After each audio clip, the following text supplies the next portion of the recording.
Hey everybody, it's Jason Blaha here, and it's time for part 3 of the Monday Q&A. So let's get to it. What's your view on sugar addiction? And this has been a hot topic the last few years in the fitness world and even the medical world. What's my take on sugar addiction? I think anything pleasurable can be addictive. I think anything pleasurable can be physically addictive. However, what I don't believe is that there's legitimate evidence that sugar itself, and I hate it, my question would be, what do you even mean by sugar? That's a really vague term. I'm going to assume you mean fructose specifically. Does it seem to have addictive properties outside of the psychological addiction that anything you enjoy has? No, I don't think so. I think you combine the fact that it's enjoyable and something enjoyable and that tastes good and is pleasurable can be addictive with the fact that most sugary foods have a low satiation value. It's easier to overeat those than other foods. That can account for people's extra intake of it beyond an addiction. But as far as like what I would consider a true addiction, and people try to say that it's as addictive as drugs, I gotta agree with a quote, and I'm gonna paraphrase this, that I think a lot of McDonald's said on Facebook last week, is if sugar is as addictive as drugs, then why don't you see anybody sucking dicks for Oreo cookies? When you see people start sucking dicks to get an Oreo cookie, then come talk to me about the addictive properties of sugar and that it's as addictive as a drug. I think he has a valid point. I mean, I like sugar as much as the next person, but I have never sucked anybody's dick for a lollipop or an Oreo cookie. And I'm going to assume the vast majority of you have not either. And if you did, it was because you were into sucking dicks, not because you cared that much about the sugar. Alright, next question. Juggernaut, how do I politely tell my family to fuck off when it comes to my training/lifestyle? I train year-round and pre-cook all my meals to stray from junk food because I can close down a mcds. It's funny everyone has an opinion to tell me even though it doesn't affect them that they can still eat cake.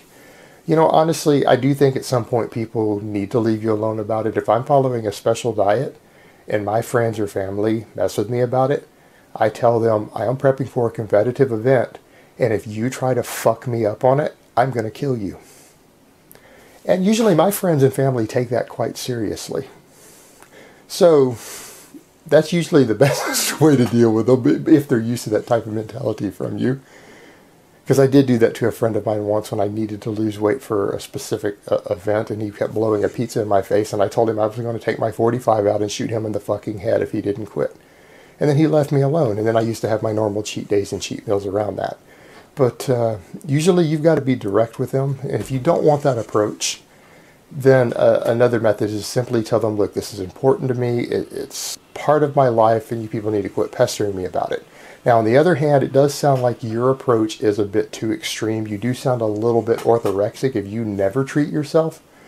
You don't ever have a cheat meal, or at least a scheduled refeed where you give yourself some slack and you eat nothing but a set of foods that you consider healthy or clean.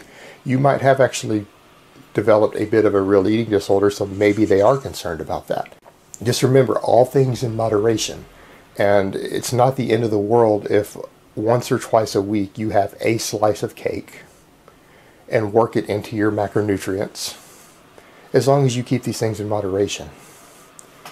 And that's the take-home message to it. There is no benefit, even for a competitive level athlete, to completely removing all foods off of a certain list purely to enhance their performance or body composition, as long as they treat those things in moderation. Alright, next question. What are the benefits of mixing bull jizz with my iso whey? I've read it increases protein synthesis tenfold. Well, I don't even know if there's any benefits to consuming iso whey over any other protein. I don't get into all that. But I'm not aware of any benefits on this. But I can assure you that the moment a big company like Scivation starts promoting some sort of product like this with bull jizz in it, if they add it to their Extend or something, or to their protein powders to increase protein synthesis, then I know of at least one PhD researcher who will immediately probably start doing research on the anabolic effects of bull jizz and come back and tell you that it will increase net protein synthesis by 0.5% just to give you a little bit of edge. And of course, this will probably be funded by the dairy or cattle industry. So if one of these companies starts doing that, I think it's fair to say there's at least one researcher out there who will immediately jump on the boat and start producing research on it. And then anybody who questions his motives or anything else about it, he'll probably sue him. All right, guys, that's really all I have to say on that today. I hope it has been informative, and I will talk to you guys next time in part 4.